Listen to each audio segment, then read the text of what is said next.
All right, let's get started.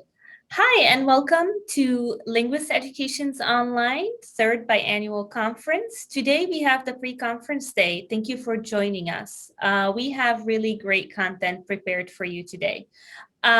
We really look forward to seeing you tomorrow at the full conference day. Just a few housekeeping things. First of all, your cameras and microphones will be muted throughout the whole conference today and tomorrow. So if you have any questions, please put them in the chat. Any comments, put them in the chat. If you have any questions for our presenters, please put them in the Q&A section. So we're gonna get right into it because we're really excited for today's presentations. Our first presentation is the Decennial Census 101 and what it means. Our presenter is Bruce Adelson. Bruce is the CEO of Federal Compliance Consulting LLC and nationally recognized for his compliance expertise concerning federal laws. He is a former U.S. Department of Justice senior attorney and had national enforcement and policy responsibility during his justice career. Thank you for being here, Bruce. I will turn it over to you now. Thank you so much, Jessica. It's a pleasure to be back, and I'm very much appreciative of Elio and Bromberg and Associates inviting me. Good afternoon, hello, good evening to everybody who's joining us. So today we're going to start out with talking a little bit about the census. I'm going to give you an overview of what the census means, what it's all about. But I think in particular, I'm going to be talking about some of the language access aspects. And one of the questions or the comments that I always get is, well, how do we justify language access? How do we prove that we need it?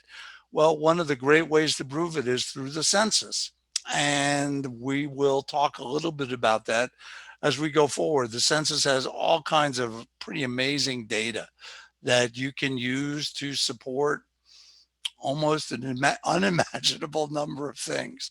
So on that note, let me share my screen and let's get started. Okay, so the Decennial Census 101, what it all means. And as Jessica said, I had the privilege of being a senior trial attorney for the U.S. Department of Justice Civil Rights Division in Washington, D.C. I am currently a faculty member at Georgetown University School of Medicine and the University of Pittsburgh School of Law, where I teach organizational culture, diversity, equity, implicit bias, civil rights, and cultural awareness. I have also taught at Harvard, Cornell, Auburn, the Johns Hopkins University School of Public Health, and the University of Baltimore School of Law. So, simply put, what is the census? The U.S. Constitution requires a decennial census to determine the, quote, actual enumeration, unquote, of the whole number of persons in the United States. Census data must be used to apportion seats in the House of Representatives among the states, although there is no constitutional requirement it be used to determine specific voting districts in the states. The census, the data, excuse me, are used as the paragraph says, to figure out how many seats in the House of Representatives each state has. The term whole number of persons is broad enough to include all individuals regardless of citizenship status. To me, I think that's pretty clear cut. The requirement for a count of a whole number of persons includes all persons, whether you have a citizen, a resident, documented, undocumented, doesn't matter. The census requirement in the Constitution is broad enough to include everyone as long as you are a living human being. So the 2020 census, just like all censuses, intends to count everybody in the United States and the 5 U.S. territories. This census is the 24th census in U.S. history, and it is also the first time that households were invited to respond to the census online. In many of the slides today, you'll see attribution at the bottom of each screen. There's a lot of information that I took from the Census Bureau, with, of course, this being one bit of information. So what is apportionment? You may have read, you may hear, depending on where you're living, about how many seats in the House of Representatives your state has. Does it have more? Does it have less? Is it the same number? That's all census based. So as you can see, apportionment is the process of dividing up the 435 House seats in the U.S. House of Representatives among the 50 states. At the conclusion of each census, the results are used to calculate the number of seats to which each state is entitled. If you're not certain how many seats your state has, it's easy enough to just Google that. All that information is available online. Census Bureau put out information about this a few weeks ago. Each of the 50 states is entitled to a minimum of at least one seat. So there are certain states like Alaska, for example, and Wyoming that have only one seat in the House of Representatives. That person is elected at large, meaning that representative's district is the entire state. So the entire state of Alaska and the entire state of Wyoming, for example. The results are also used to do something called redistricting and redraw electoral districts based on where populations have increased or decreased. Your state has likely begun the redistricting process in some way. Since the census data that will be actually used for redistricting have been delayed, the Census Bureau announced earlier this year that the data would be coming out in legal format by the end of September, and in what they describe as an outmoded data format in mid-August. Either way, your states will be, and your counties, your cities, will be redistricting once after Labor Day, once the fall begins and the census data are publicly available. As you can see, state legislatures or independent commissions are typically responsible for redrawing congressional districts as well as state legislative districts. Each state is different in how they approach that. Some states like Arizona and Michigan, for example, have independent redistricting commissions. Other states have state legislatures who do all the line drawing. So it really just depends on what state you're living in. One of the aspects of the census that is generally not known is one of the reasons why the census is so important. The results of the census help determine how literally hundreds of billions of dollars in federal funding, including grants and direct funding allowances, how that money is spent and what programs it's used to subsidize. And the amounts, of course, are going to vary from state to state. As you can see at the second paragraph, the funding shapes many different aspects of every single community, no matter how big, no matter how small, no matter where you're located. These funds are based on population totals and breakdowns by sex, age, race, and other factors. Your community benefits the most when the census counts as many people as possible. The higher the rate of response, the higher the level of participation, in the individual states, means those states are likely getting a larger or objectively fairer share of federal funds.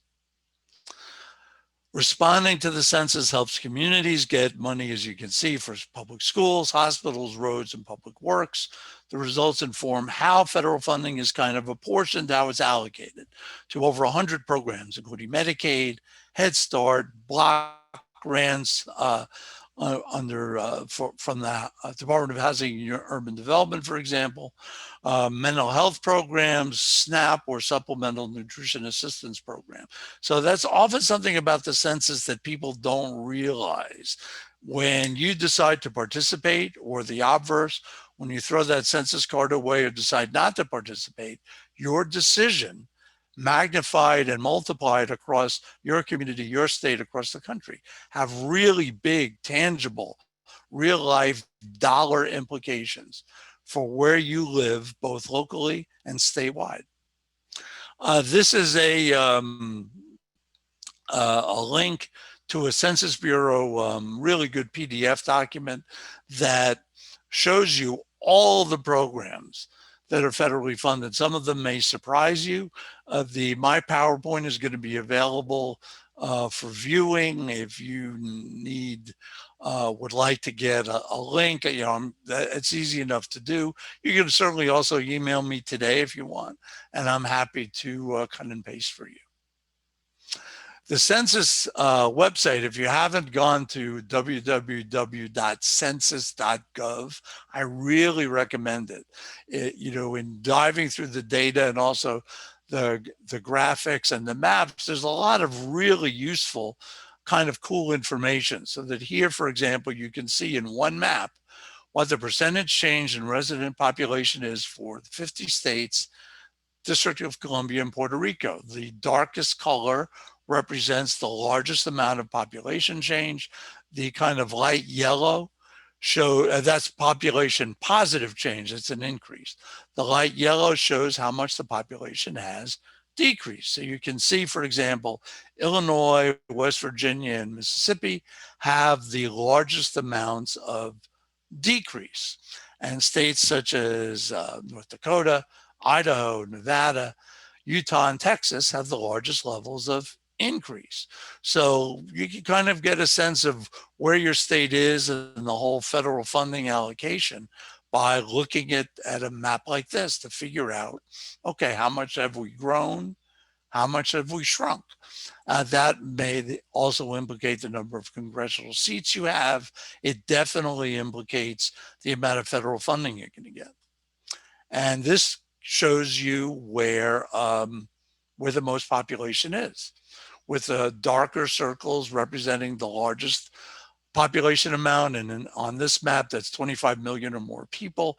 And then the size goes down as the coloring lightens. So as you can see, Texas and California have the largest populations in the United States, and states like New York, Pennsylvania, Michigan, Illinois, Ohio, North Carolina, Georgia, and Florida are in that next tier of large population states. So again, in keeping with that theme I mentioned earlier, you can use information like this in other maps because they have a ton of maps and illustrations to support your program, to explain to your organization, we need language services besides what the law requires, because look at our population.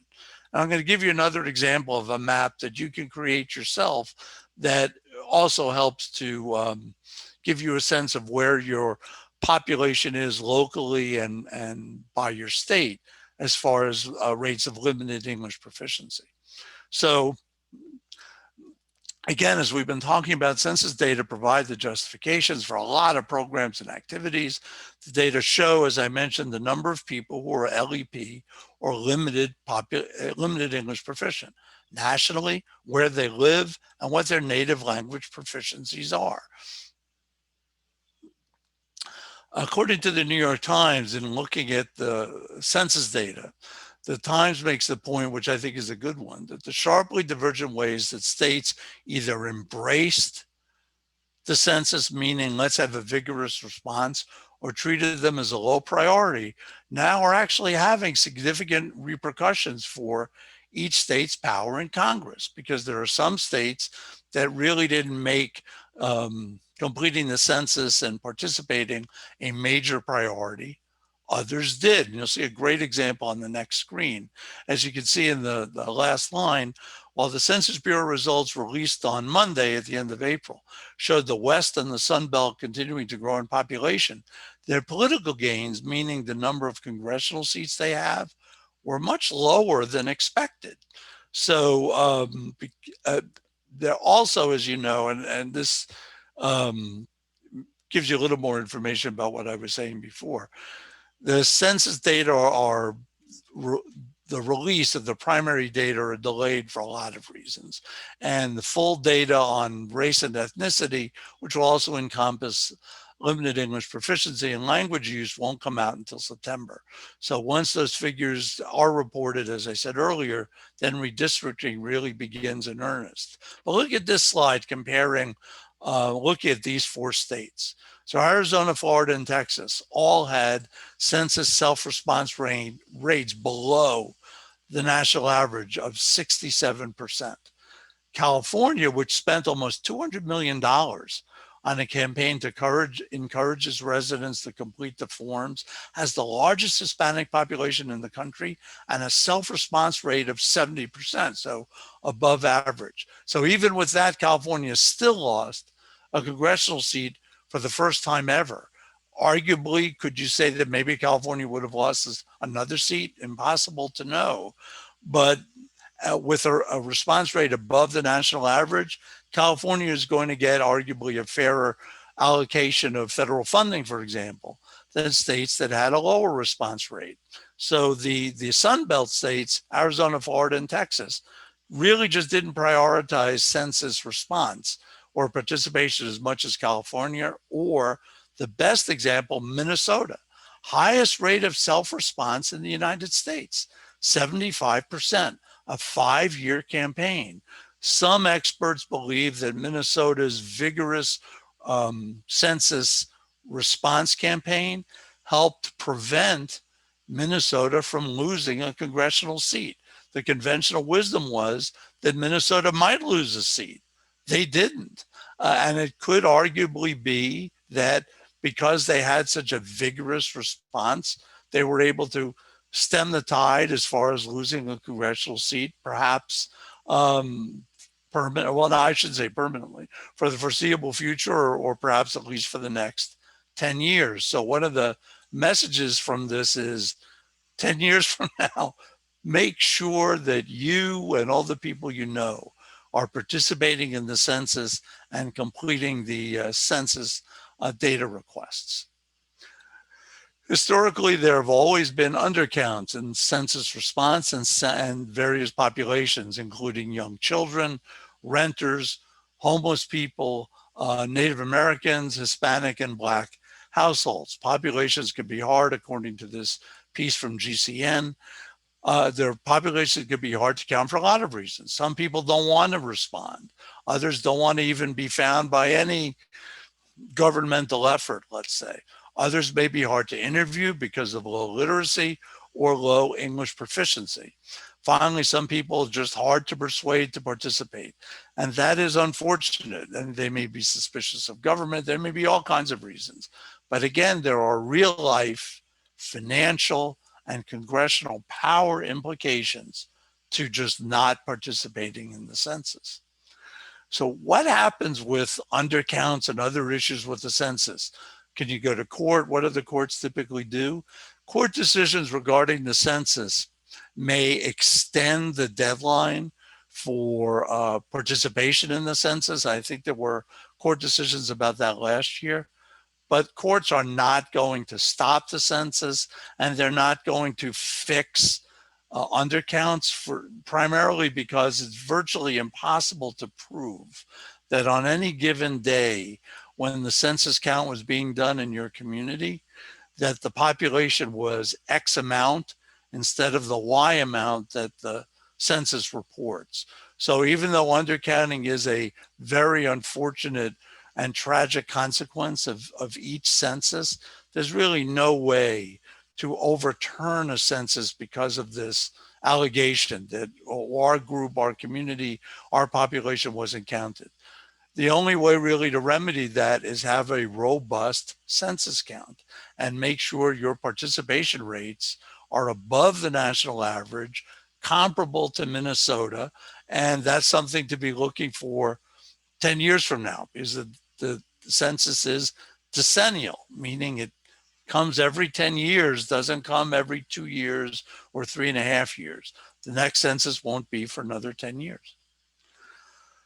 One of the aspects that I always found interesting about the census is about spoken language and where people speak which languages and what populations, which cities and states have the largest concentrations of limited English proficient people. And of course, how can you use all this data to benefit a language services program, start a language services program, lobby for a program? So let's look a little bit about this issue.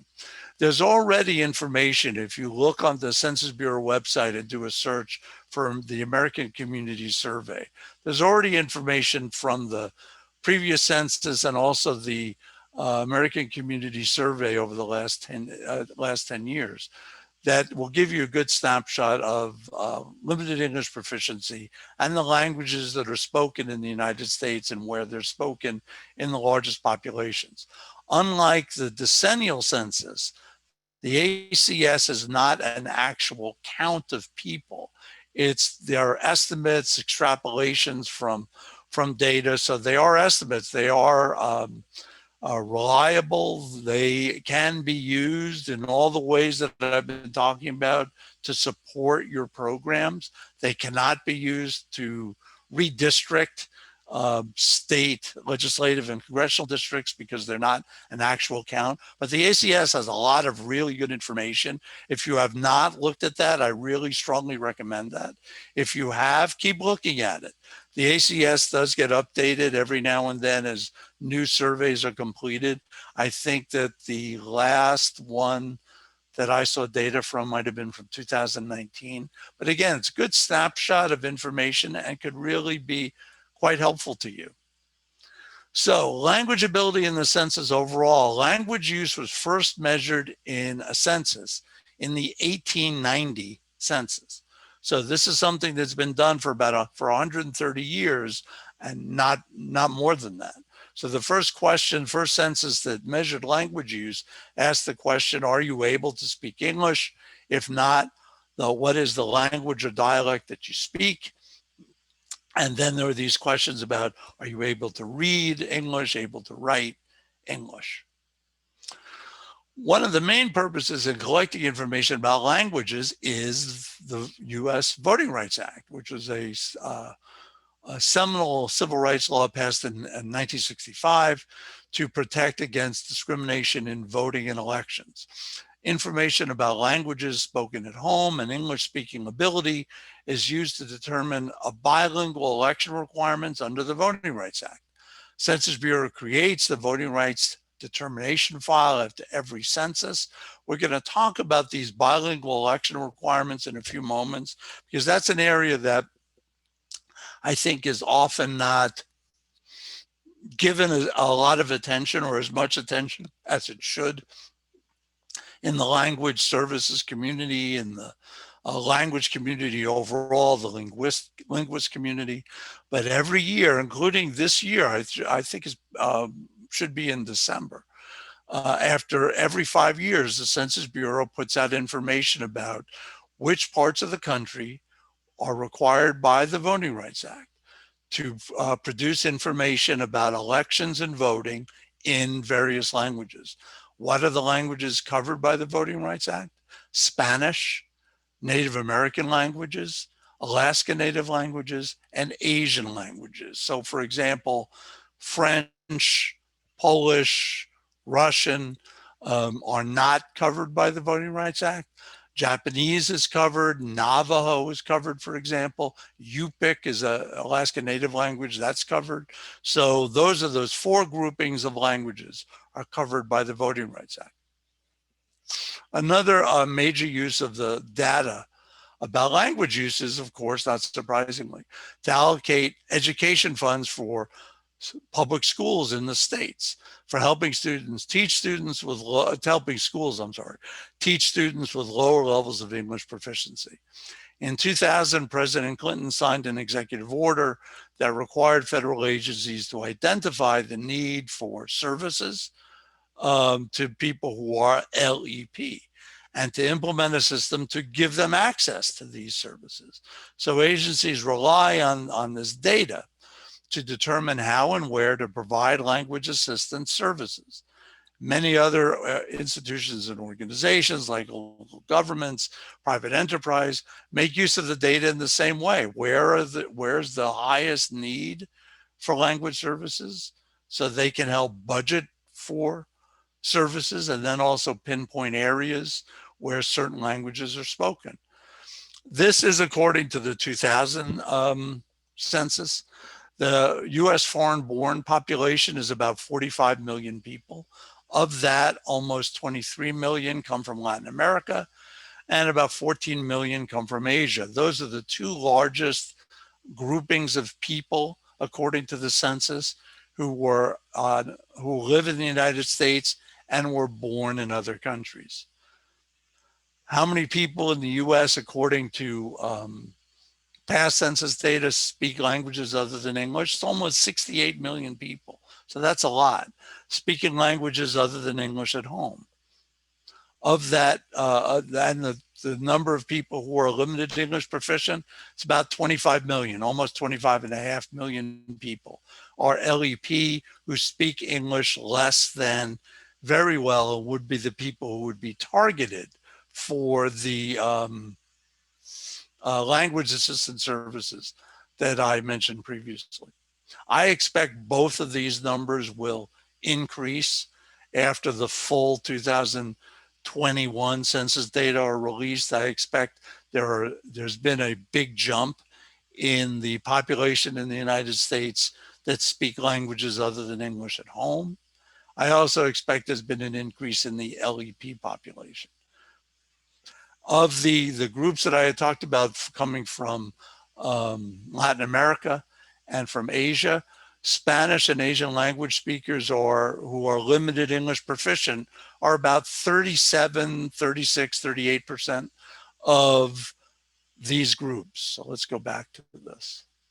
So about 37% of each number, the 22.5 million from Latin America and 14 million from Asia, about 30% of each of those numbers is limited English proficient, speaking Spanish, an indigenous language, or an Asian language, depending on where they come from. And I have this picture of the Civil Rights Act of 1964. For those of you who have heard me speak, you know that one of my big topics is talking about this particular civil rights law, which was the first US law in history to require federally funded organizations to provide language services, spoken language services, to people who are limited English proficient. So if you've never heard of Title VI, Google it. And I won't be offended if you Google it right now, just to understand what the law is all about. It's a very expansive law. Likely when you walk into a hospital, go to an airport, take a train, ride a public transportation, and you see information in another language, it's this law, the Civil Rights Act of 1964. This is an example of information that was census-based, that has been used as part of the pandemic to really narrow down where people are who are limited English proficient, whether the large populations, and most importantly, where to focus attention for priority medical and emergency information. One of the lessons that the pandemic has sadly taught us is that there are significant areas of additional effort that are needed to provide language assistance to people who need that assistance, particularly in a national health emergency, a worldwide health emergency, in a pandemic. So what I like about this particular data set is it's census-based. It's also based on some information from the New York Times. And the focus is, as you can see at the top, an acute need for Asian and American and Pacific Islander language access in these COVID-19 hotspots. So there are approximately almost 4 million limited English proficient Asian American, Native Hawaiian, and Pacific Islander population in the 30 metropolitan areas in the United States, with the highest number of COVID cases. Now that would be the highest number of COVID cases at the particular peak times during the pandemic. For example, the end of last year, that when the pandemic first arose, and then when there was an additional outbreak, I believe it was after Memorial Day 2020. So the percentage of AAPIs who are LEP in the top 30 COVID-19 hotspots is higher than the US AAPI population as a whole. And as you can see here, these are just some examples in this particular data set and study of the particular areas that were looked at, examined where the data were provided to answer this question. So the top 5 language needs by LEP population in each of these metropolitan areas, the AAPI LEP percentage, and the number of people who speak AAPI languages who are LEP above 5 years old. So just as an example, this is something I pulled about Los Angeles, Long Beach, and the Anaheim, California MSA metropolitan service area. So the total number, again, let's go back, the AAPI LEP population 5 years and up in this area is about 780,000 people. The percentage of LEP people in this community, very high, almost 38%. These are the top 5 languages that they speak: Chinese, Vietnamese, Korean, Tagalog, Japanese. So what does that tell us? Let's say you are in this community.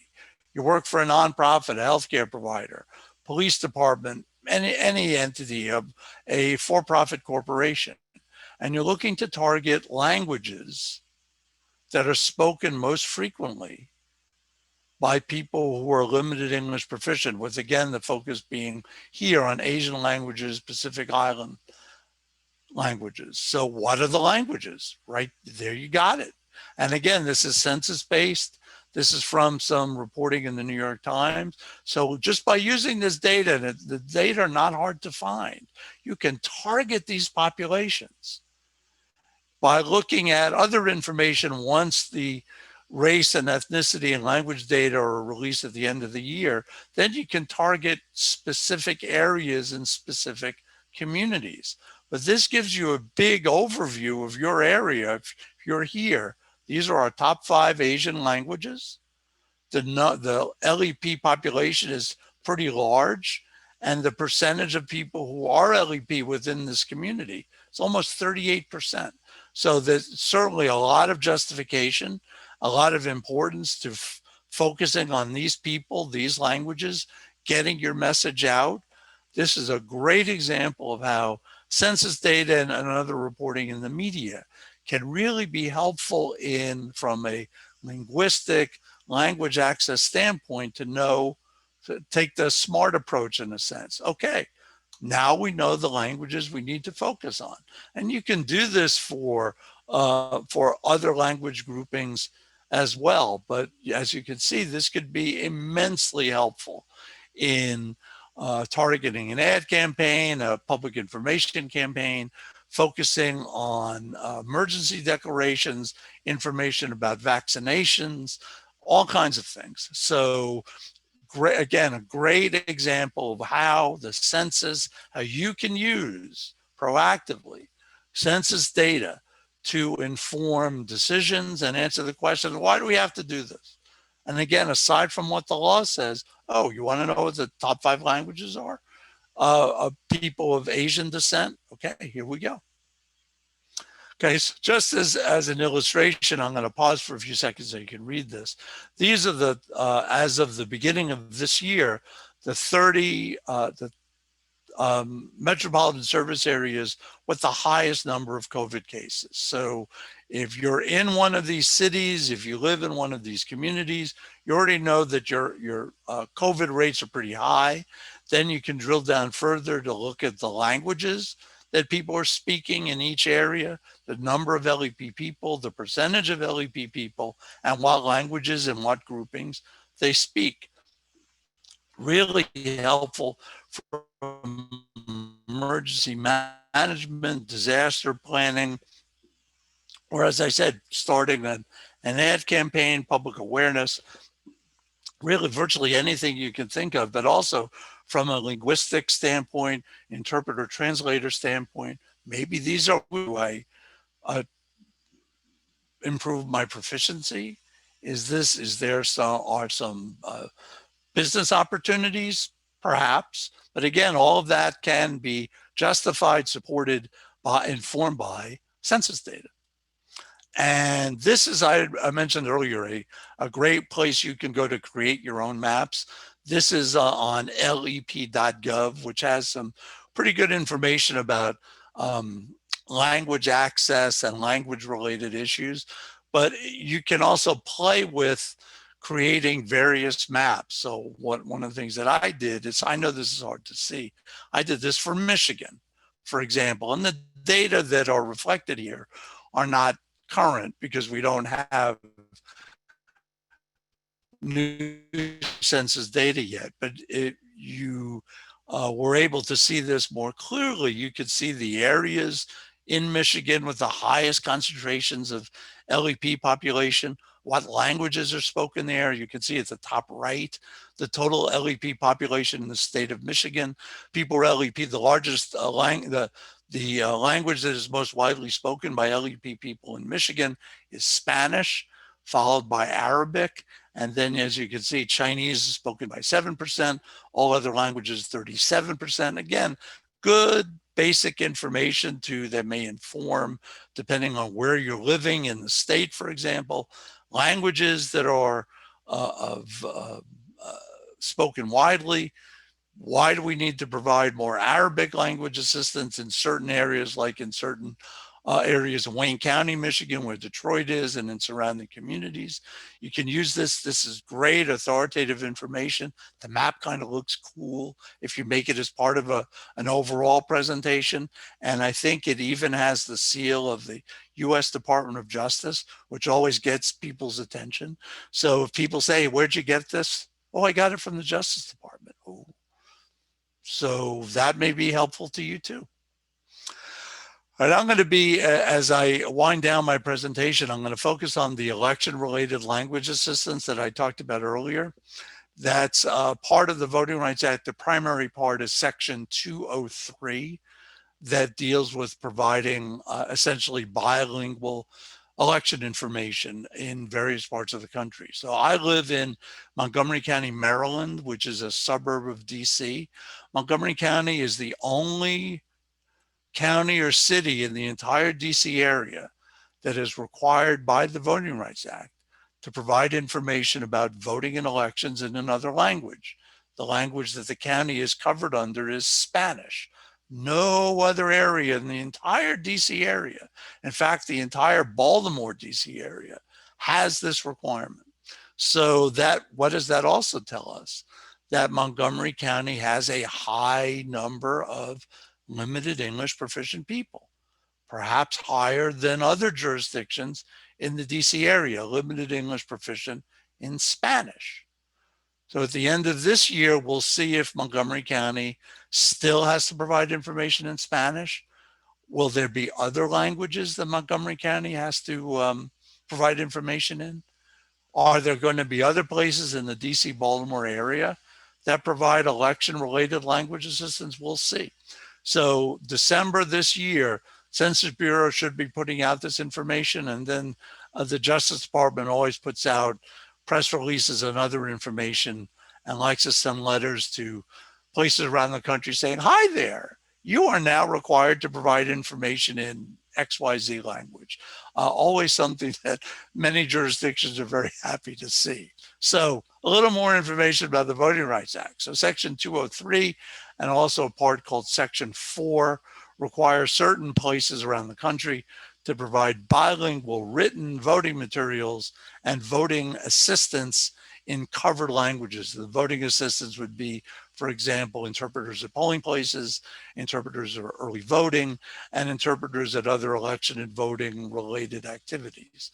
So the Attorney General of the United States has published guidelines that explain these language minority requirements. Those can be found at the Justice Department's website, justice.gov. If you'd like a copy of the guidelines, email me. I'm happy to, I'll send you a link or a PDF where you can see if your locality is covered for language in voting in elections, and also what are the essential requirements that jurisdictions have to follow to provide this assistance. I'm going to pause so you can read this briefly.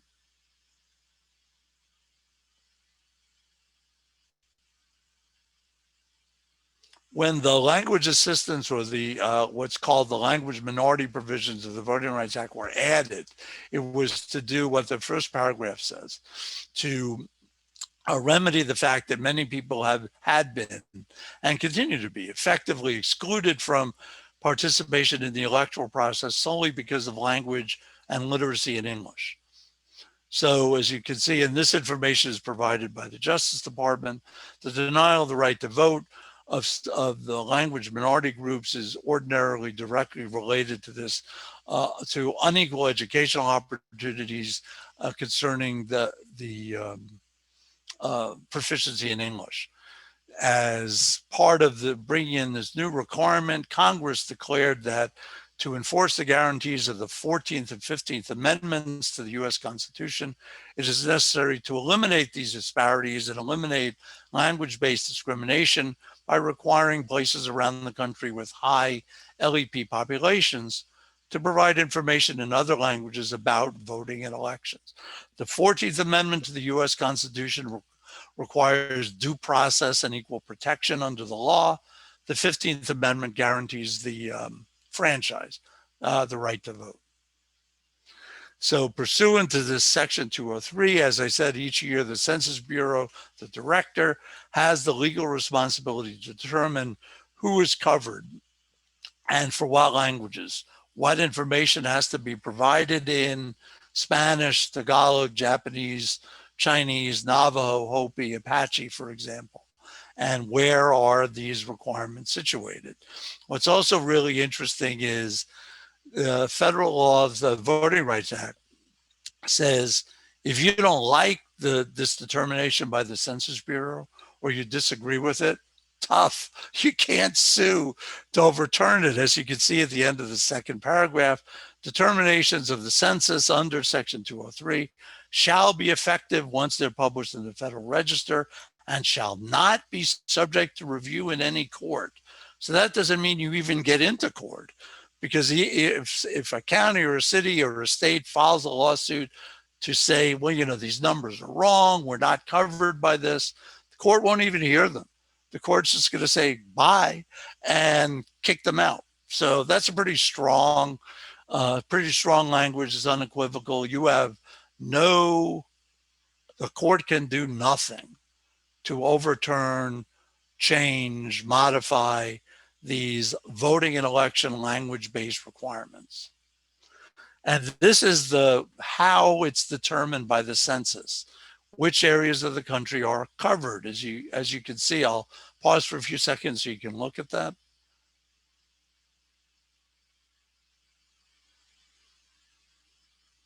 So to determine this 203 language coverage for elections, these are the requirements.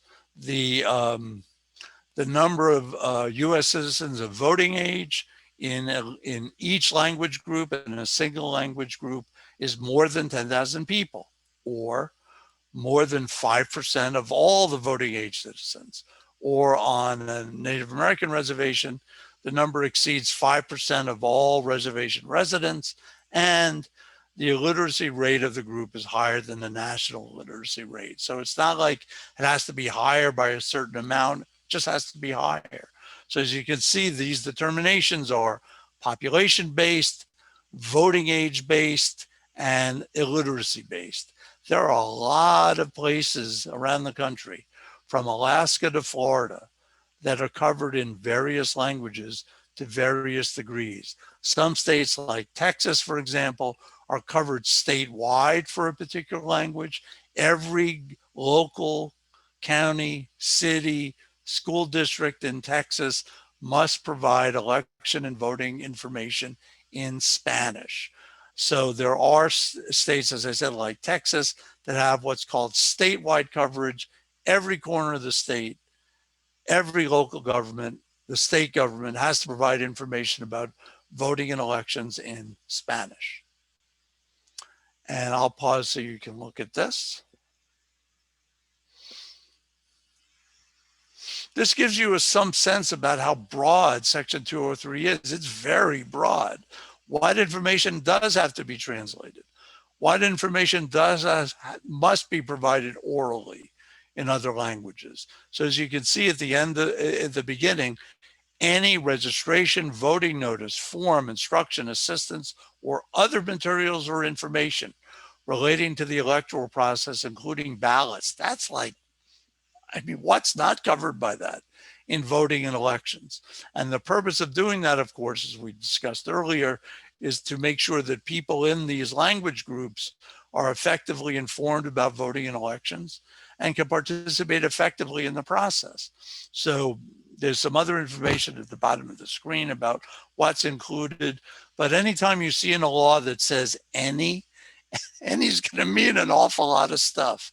So just about anything you can imagine about the voting and electoral process must be translated into, as I said, in my county, in Montgomery County, into Spanish. And that's going to cover virtually anything connected to voting in elections. This is just a screenshot, figurative screenshot of information that's included in the census determination. So the listings are made under each state by town or city. So here you can see the listing for 6 towns in the state of Connecticut, and they all have to provide information in Spanish.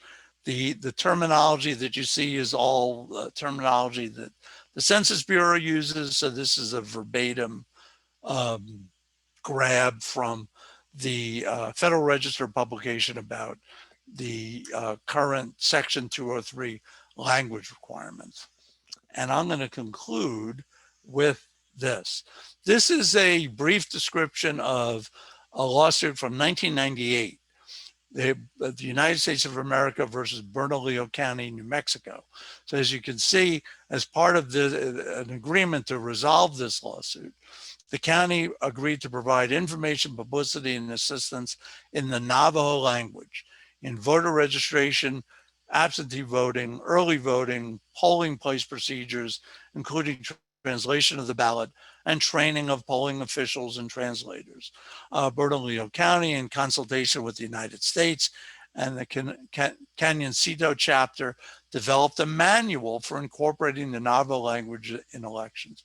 Now, I wanted to include this and really end with this, because one of the great things about the 203 coverage, from my experience, and I did a lot of 203 enforcement during my federal career, including many Native American languages, that the result of this 203 requirement for many Native languages was to increase language usage, revivify some languages, and, which I always thought was really cool, actually add terminology, add words to native languages. And one of the words that I will never forget when I was working with the Navajo Nation, that Navajo added a word for a constable, as that it had really not had before, because constable is an office in Arizona where people run for, where you can be elected. So I think 203 is kind of, as I said, this not universally known part of the Voting Rights Act, but can be a really powerful tool in using language to, in this case, level the playing field, so to speak, uh, expand people's access to voting in elections, help the education process, and make people more aware of participating in elections, in voting in the United States. So that's it's one of my favorite parts of the Voting Rights Act. So when you combine that with Title VI of the Civil Rights Act of 1964, those are two really powerful laws that are all about empowering language usage, educating people, and also speaking to them in a way that they can understand. So that is my presentation for today. I hope that it's been helpful. We have some time for questions if anybody would like additional information. Thank you very much. Thank you so much, Bruce. Really good information we had here today. And yes, we do have some questions for you. So I'm going to start with one of the questions we got. And the question asks, does this or the ADA cover voting by deaf or deafblind? Great question. The Voting Rights Act does not address people with disabilities. As you know, the Americans with Disabilities Act does. There are several laws that require access to voting for people with disabilities. So those laws, like the ADA, would require information in sign language, for example, perhaps some information in Braille. The Voting Rights Act does not cover that, but there are several laws, as I said, that do, primarily the Americans with Disabilities Act. Thank you, Bruce.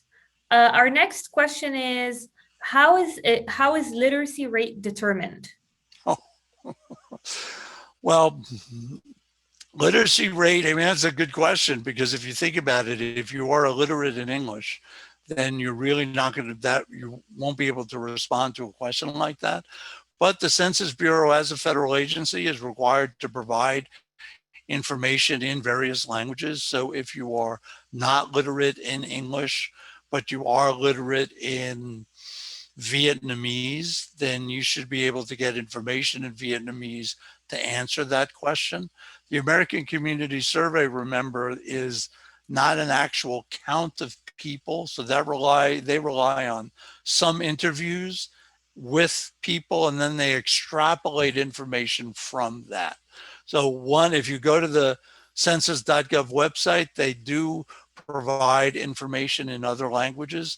I'm always interested in hearing if people think there should be more languages, which frankly, I think there should be. But that's essentially how it's measured. Thank you, Bruce.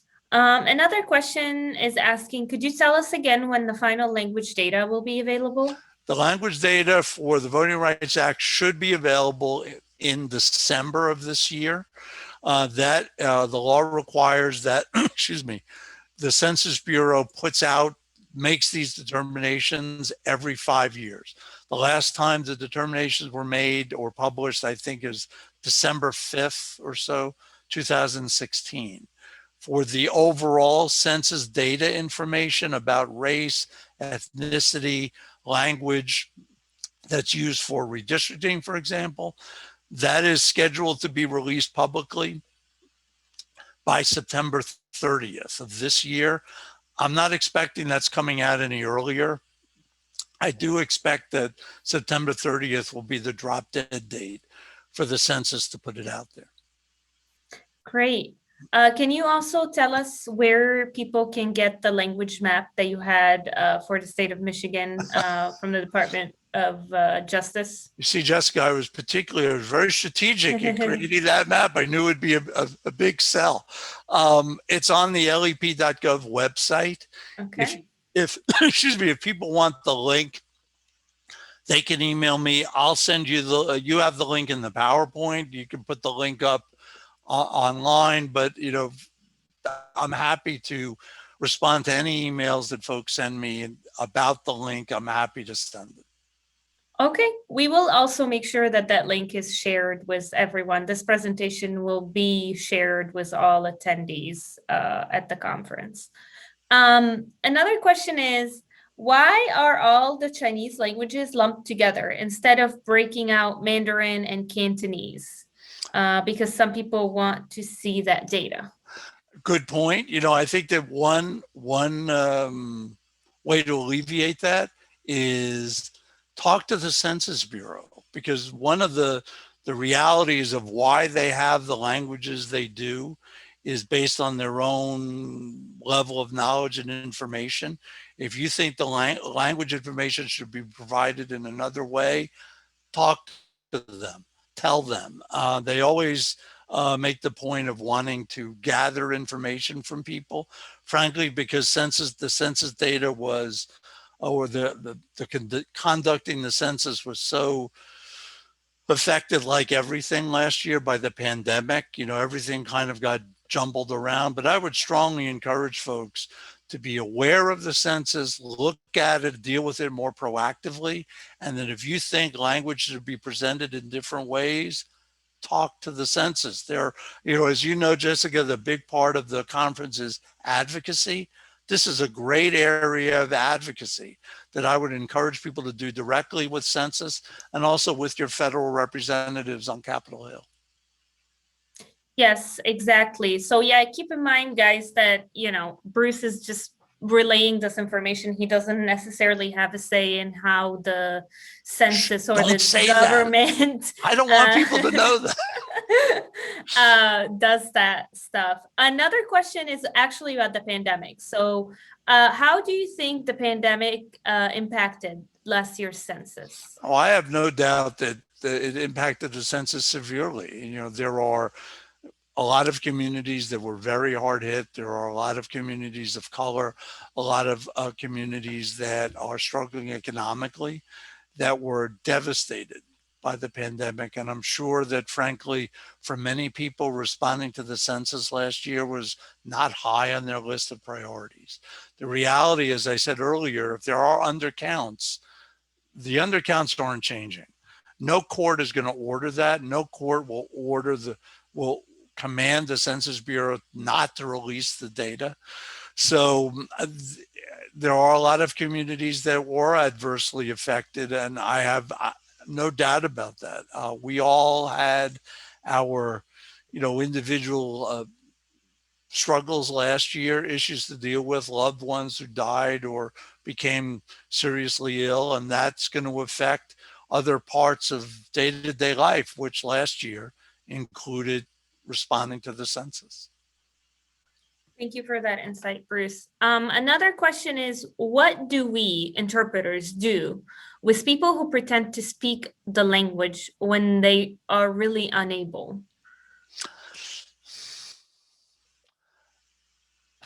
Well, one of the things that I would say is, again, advocacy. And don't shy away from making the point, and then certainly that I did this a lot, that you know what, just because you took 2 years of Italian in high school, you're not qualified to be an interpreter just because of that.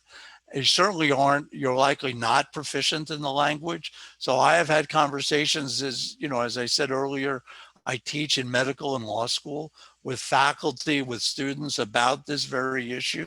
And in the work that I do regarding compliance, I speak to organizations all the time about, yeah, you know what? You got to assess, you have to assess people's language skills. You can't make assumptions that those 2 years of Italian are going to buy you an interpreter who's skilled, proficient, fluent, understands all the interpreter ethics. So it's all about education. Sometimes that education has to be a little more pointed, direct, and persuasive than it might otherwise be. But again, that's all advocacy.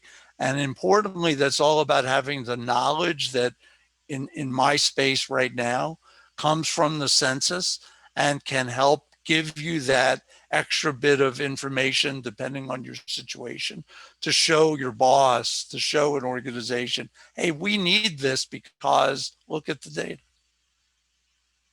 Perfect. Thank you. We still have 3 minutes, so we can cover a few more questions. Sure.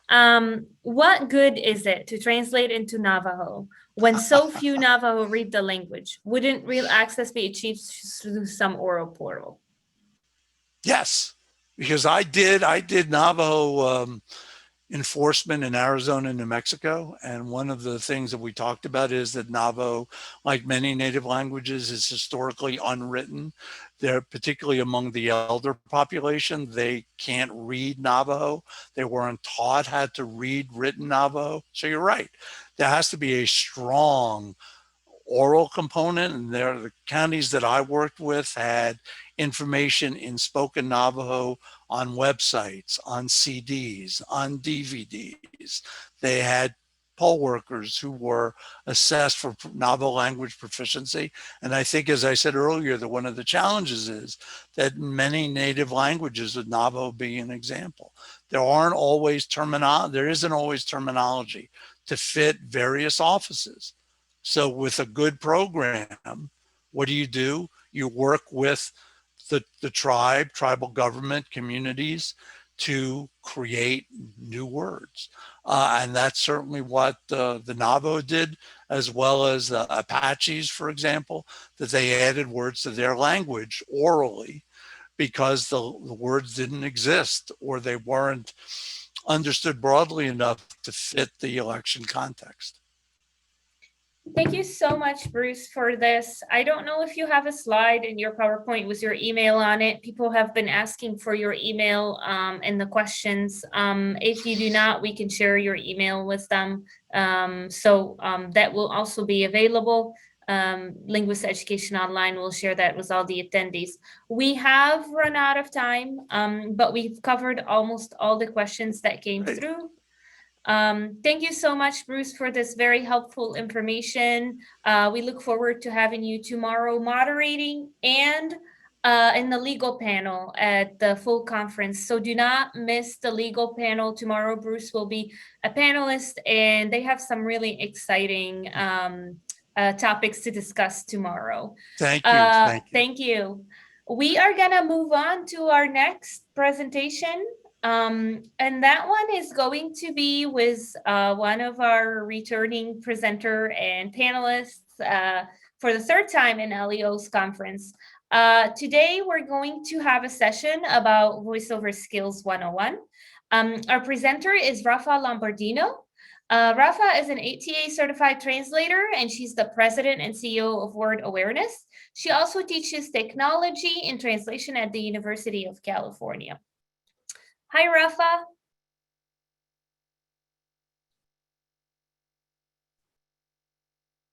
Might be a second before she gets Hello, on. can you hear me? We can hear Hello. you. How are you? Pretty good. Great. Thanks for being with us today. We are Yes. very excited for your session. So we'll leave a little bit of time at the end for some Q&As. I'm sure there'll be a lot of questions at the end. So please go ahead and start your presentation. All right. Thank you so much. It's so great to be here again, the third time. And this is one of the best, most well-rounded organizations and conferences that I've been to. So it's always a pleasure to participate. So thank you so much for the invitation. And today we'll talk about voiceover skills, like Jessica said. And I just will share some of the basics to give you some ideas, and hopefully you can pursue opportunities as a voiceover artist or talent, however you want to call yourself. So let's get started with just a little bit about me so you know who's speaking to you today. My name is Rafa Lombardino. I'm a certified translator and translation instructor. I've been working as a translator since 1997. I'm certified by the ATA in English to Portuguese and Portuguese to English, because I'm originally from Brazil. And I have a professional certificate for Spanish into English from UCSD Extension. That's the University of California, San Diego Extension. I also work with Spanish to Portuguese, Italian to Portuguese, and Italian to English. I have got together with some of my colleagues that have been with me for 17 years, 15 years or so. And we work through Word Awareness, which is a small network of professional translators. I specialize in technology, communications, education, health and wellness, audiovisual, and literature. So I kind of include voiceover and audiovisual as well. I am a translation instructor.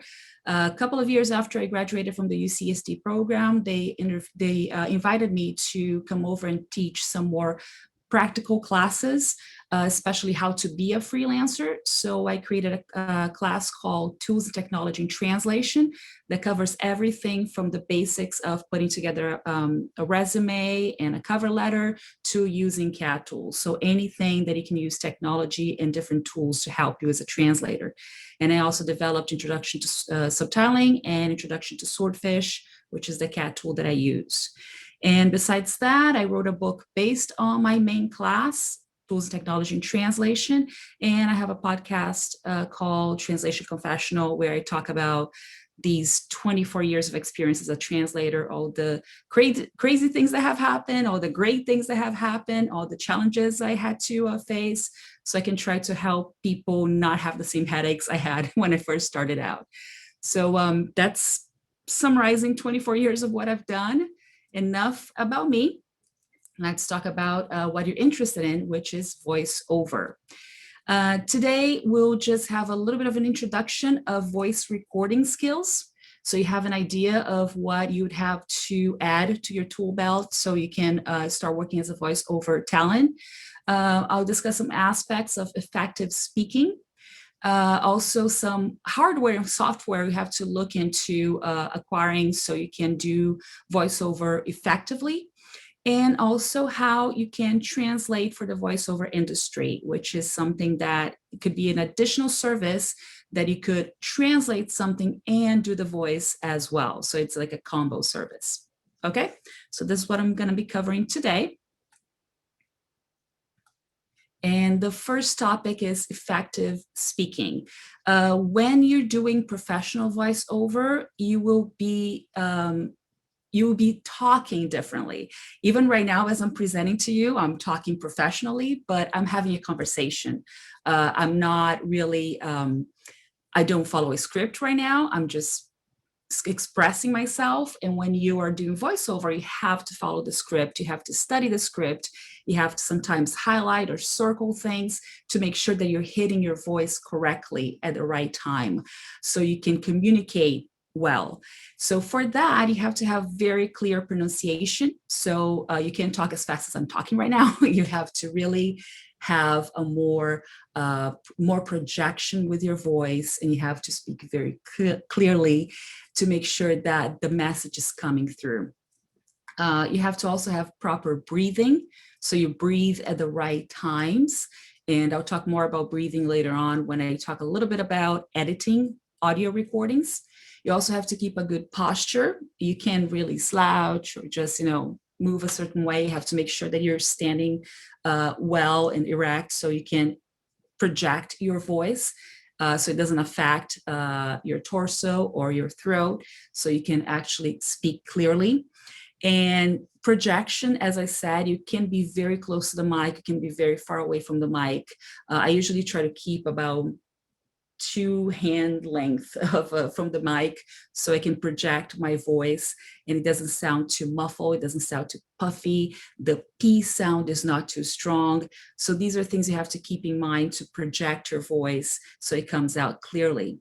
And you have to have the right rhythm. Like I said, it's not a conversation like we're having right now. When you're reading, you have to make sure that your punctuation is correctly, you're stressing the right parts of the text, that you're really communicating the message clearly. And you have to have a pleasant voice, of course. So when you're talking, depending on the kind of project you're doing, you have to make sure that your voice is communicating well that product or that service, right? And I'm mainly talking about voiceover for different projects that don't involve acting.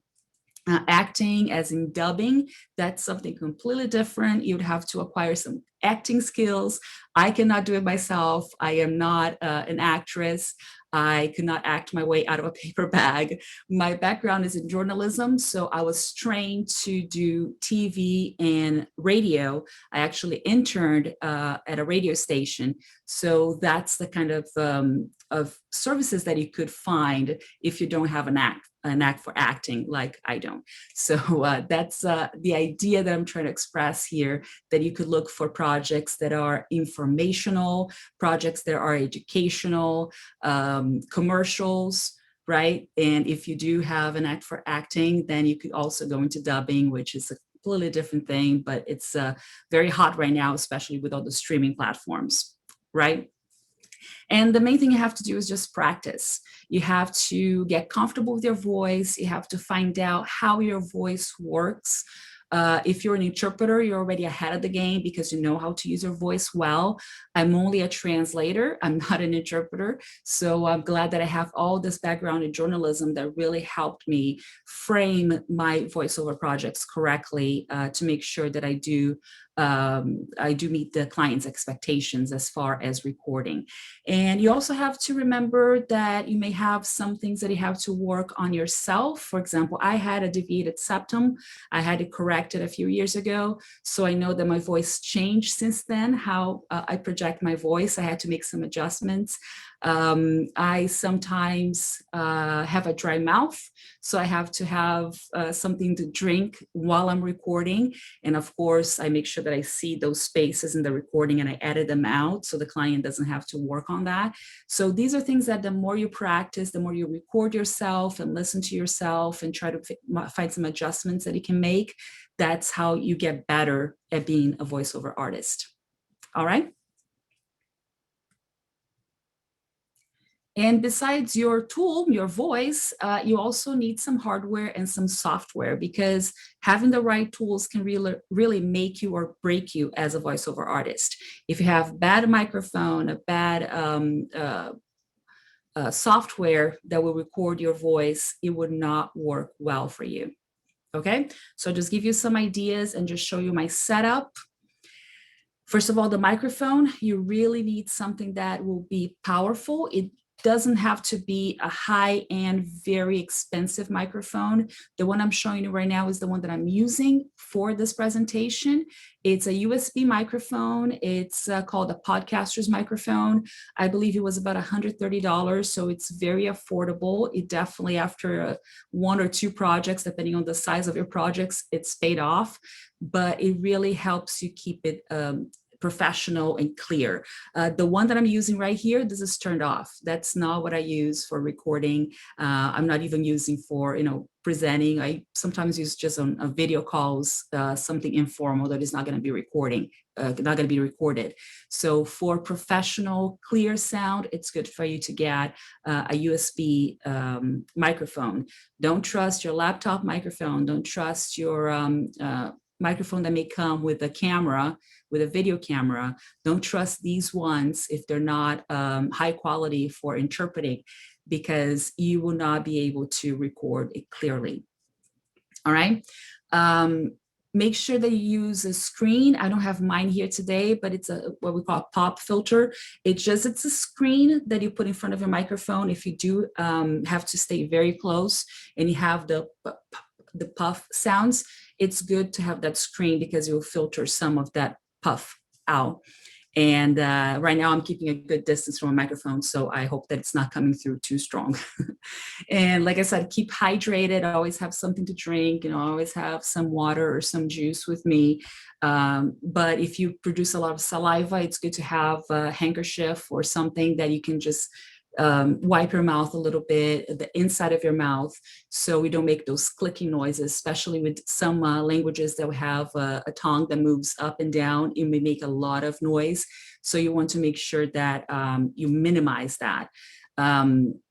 What I try to do when I'm recording is I always start by taking, a deep breath and opening my mouth and then start talking. If I just start talking while I'm just opening my mouth, it doesn't work. Sometimes you can hear some mouth noises in there, but if you just go and then you start talking, that's way better. And you can see on the audio wave how it's clearer and how you can just cut whatever came before that first syllable and you can just silence it using software. Okay, so these are the kind of things that you have to keep in mind as far as when you start speaking in front of the microphone. And these pictures that I'm showing you right here, I have this basic kind of cloth container that I used to have for my kids to put little toys in. They're too big now. They don't use it for that anymore. So I just grabbed it and I just put some foam inside. This one, I think I bought it from Amazon, the little foam panels that fit correctly in there in that box. And it works perfectly. I put my microphone inside and it makes sure that there's not a lot of noise coming through. I still make sure that my kids are not at home when I'm doing recording, that they're at school or that it's very early in the morning and everybody's still sleeping, because anything around the house could bleed through the walls and come to the microphone. Sometimes I have a lot of planes flying around, so I have to pause my recording, wait for them to go away, and still I try to extract that noise through software to make sure that nobody can hear that. All right, or sometimes birds. Yeah, I have birds here too, so it's something that always makes an impact on how I'm going to record, when I'm going to record, to make sure that nothing of that goes through to the end client, right? Because they want something that is clean, something that is professional. And just with that kind of setup, it really works for me. And besides the microphone, you also need headphones. I've been using this one mostly for subtitling when I'm working with subtitling projects or when I'm doing presentations like this one. But I have another one that is more of a noise canceling one, so I can really listen to my audio and try to find anything that can be wrong with it. So I either clean it through the software or I can re-record it if I need to. And you just make sure that you're not wearing your headphones or headset while recording. Like right now, I can hear that just with my jaw moving, it makes some noises, and the microphone can pick it up. So nothing worse than you did this amazing recording session. Now you're ready to clean up the file, and then you see that in the middle of a sentence, you got some kind of a noise in there. Don't wear some jewelry too. Don't wear earrings or oh my gosh, I just forgot the word, but a necklace. Just don't wear a necklace, because if anything is making noises, it could bleed through the microphone. Make sure you just are in an area that is going to be very silent. Try to minimize as much as you can anything around you. Be careful with chairs. Chairs also creak a little bit if you move around. So if you're like me, who talk with the hands, and I have to always do that when I'm doing voiceover as well, make sure that you try to listen to your recording afterwards to try to find any issues that you would have to re-record. Best case scenario, you will catch it while you're doing it, that you said something wrong, or that you have to give a better emphasis somewhere else in the sentence, or that you made any kind of noise, or like, got the table or a keyboard or something. So you can just re-record right away, and you don't have to set everything up again, because some kind of differences in how you have your mic away from you or how you're sitting, that could make a difference when you are listening to the audio. That the audio would be, when you look at the sound waves, they would be one way, and you come to another section that you re-recorded afterwards, setting things up again, it will look different. Okay, every time that I sit down in front of the microphone, it looks different as far as when you see the audio waves. And I'll show you a screenshot in a bit. But make sure you have a good microphone, that you have a good headset, a good earphone, good earphones, because you do have to audit your product before you send it back to the client. All right. And if you do that, you're going to be more valuable, because you're offering two skills in one. Some audio people could just record it and send it out and not edit themselves. But if you can do both, you're going to be more valuable, because clients usually want the final product that is ready to go for them to add to their website, for them to add to their video, so they don't have to go the extra step of hiring someone else to create that. And if you happen to go to a booth, a recording studio, that's even better, because you can just lay back and just do your work and don't have to worry about that. But most often you would have to have some kind of setup at your home office, and make sure that everything is working fine for when you deliver that final product to the client. Okay. Oh yeah, and don't trust your speakers on your laptop or your computer, always the headset. As far as software, I'm going to show you this one that I use, which is called Audacity. I've been using it since my college days, and I graduated in 2002, so it's been around forever. I used it in journalism school to record all the radio spots that we did. So it's very clean, it's very easy to use. And the more you use, the more you will see it almost like Microsoft Word, because instead of editing text, you'll be editing sound waves. So you can see right there in the sound waves if there are any issues where you can clean it up, or you have to add some silence. It's very intuitive, and you can export audio to any kind of extension that the client would need. Most likely they will ask for MP3 files or WAV files. So the Audacity is compatible with it. And it's just great to use, very simple, and it will really help you as you find out more about yourself as a voiceover talent, and as you find out ways to edit your own audio to make sure that it's good quality. For example, when doing my podcast, I realized that the way that I speak when I'm doing something informational like that, I have about a three millisecond pause when I'm doing a sentence. So after a comma, for example, and then I just create a silent audio wave for the 3 millisecond, and I just paste that every time I see that there's punctuation in my recording to make sure that it sounds even, that I keep the same rhythm. So it's not a huge silence here between a sentence and the other, and then it's too short of a gap between one sentence and the other. I make sure that I just paste that silent 3 millisecond or then 6 millisecond when it's from one paragraph to the other that I'm reading something. I just make sure that it's all spaced out so it sounds clean, it flows better, and it actually helps people with their attention span. Because otherwise, if you're talking too fast, if you're just talking too slow, you don't want people to miss information, you don't want people to fall asleep. So you try to find the rhythm that will really help people consume that audio quality that you're offering, okay? And you can have different programs for different computers. For example, I know the GarageBand is one that a lot of people use, especially for music, but it's only available for Mac OS. So if you don't have an Apple computer, it's not available for other operating systems. But maybe pretty sure that Audacity has for every system. I use it in Linux. I don't even have a Windows computer, but I used to use it on a Windows computer back in college. So you just try to find something that will work with your computer specifications to make sure that you're using it to the best of its abilities to record and to edit the audio. Okay. And like I said, you can learn how to edit your audio clips by really practicing and going through some tutorials, doing it yourself, recording and analyzing your audio so you get familiar with those sound waves and you can kind of identify your speech patterns through the sound waves. Okay. And you can also learn about filters. I just had to do a recording where I had to kind of mask my voice as if it were two different people talking, because I was giving you an example of a dialogue. So I used a filter to kind of change my voice and the second person doing the dialogue. So it's the best acting that I've done, but it was just information to just share examples. So I had to just do that.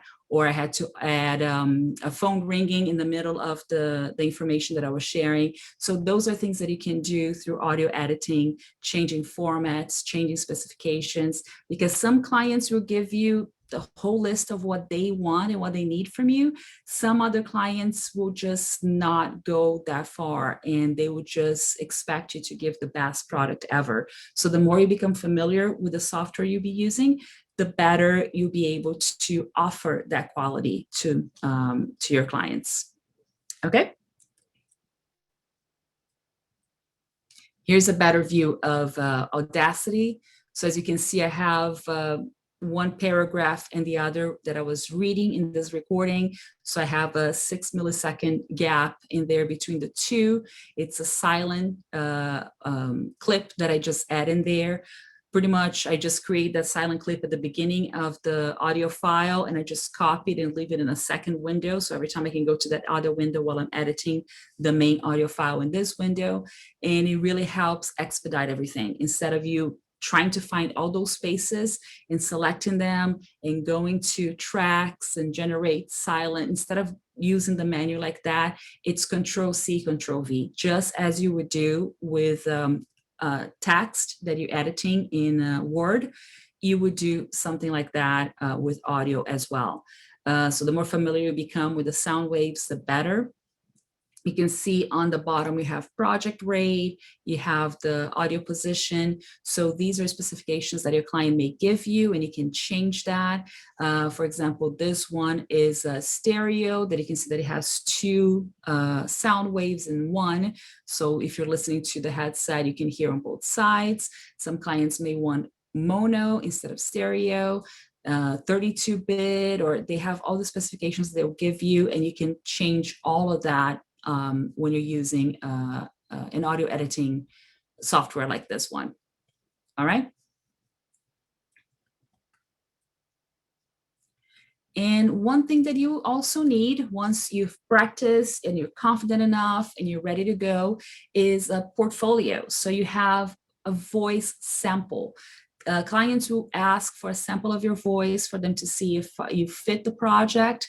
Some people may say that they want male or female, certain age, but that doesn't really quite help because you could be older or younger than what they're saying and you could still sound perfect for that project. So having an audio sample, a sample of your voice, that's just perfect. It will really, really help you sell your services to the client, right? And it's good if you have a variety of subjects. If you record yourself speaking at a different level with a more business, formal tone, something more bubbly, entertaining. If you do educational material, if you do something about health, sports, technology. So if you just open up the newspaper and you find a couple of paragraphs of news that you can see in different areas, you can record yourself reading that paragraph to give clients an idea of how you can use your voice, right? And you can do something formal. If it's a business presentation for a corporate training, for example, something serious. Or it can be more friendly and funny if it's something younger for teenagers or for kids. You can talk a little faster, a little slower. You can just match the rhythm of the original material. If you are doing translations, that's even better because you may have the original to go by and you can just listen to that track in the original language and do the same, ideally translating it and then recording it. So you're familiar with the contents and you can have a better time spotting issues that you can change to make sure that it flows well, okay? And of course, you will record differently for children or adults. Most of what I do is for adults. It's mostly business-oriented kind of materials, but I did have to do some for children. So I have to speak a lot slower. I have to be very clear. I have to make sure that it's at the right register, right? Because I was also translating, so making sure that I'm using the correct tone to get the children's attention instead of doing something more formal or something more serious that is more for adults, something professional, right? And try to record different formats. So MP3, WAV, and OGG or OGG. I'm not sure if they call it OGG or OGG, but these are the three that I've seen clients asking, and you can always export your file into these different formats to have it ready for your clients when they ask for a sample of your voice. And you can record something with voice only, or you record something with soundtrack. If you have access to good audio editing and you can find free, royalty-free audio online, you can really use music that is popular on the radio. You have to use free tracks. You can always blend them in and make something more produced, so you can try to catch your client's attention with that and show that you can do the voice and the editing and possibly the translating if it's something translated. And if you offer more of a complete service, clients would be very happy to have you to help them achieve their goals. Okay. And one thing that is crucial is that you have all your voice sample tracks available on cloud storage. If you have on your computer and your client wants you to send it by email, it may be a heavy file. It may not go through correctly. So the best thing you can do is just use a storage service like Dropbox, for example, or Google Drive, and have all your audio clips in there. And then you can just copy a link to that file and send the link to the client. So the client can download that file and have no problems with emails bouncing or emails not going through correctly. All right, that's very important.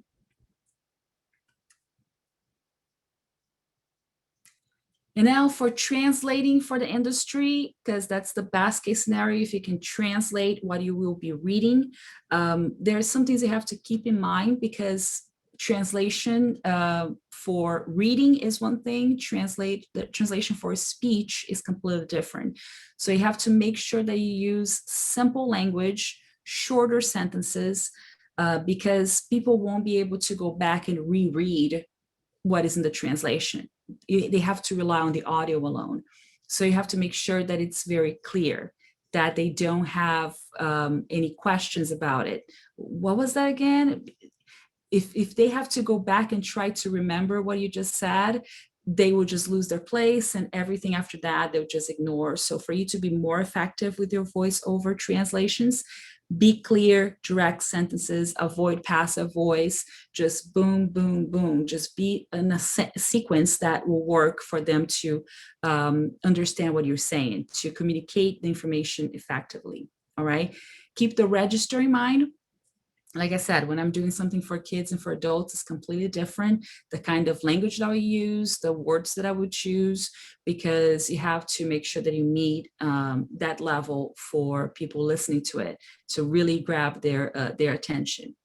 And if you're translating, you can avoid all the tongue twisters for languages that have plural ending in s. It's a problem. A lot of so if you can just cut that and try to minimize that, it's great. And all the words that may sound the same, and all the cacophony and the last syllable with the next syllable, all those things you have to keep in mind to make sure that it sounds clear and it goes through well when someone is consuming just the audio, right? That they can just close their eyes and they can see what you're talking instead of just hearing, a lot of noise that doesn't really make sense. And it's very important that you read it aloud after you're done.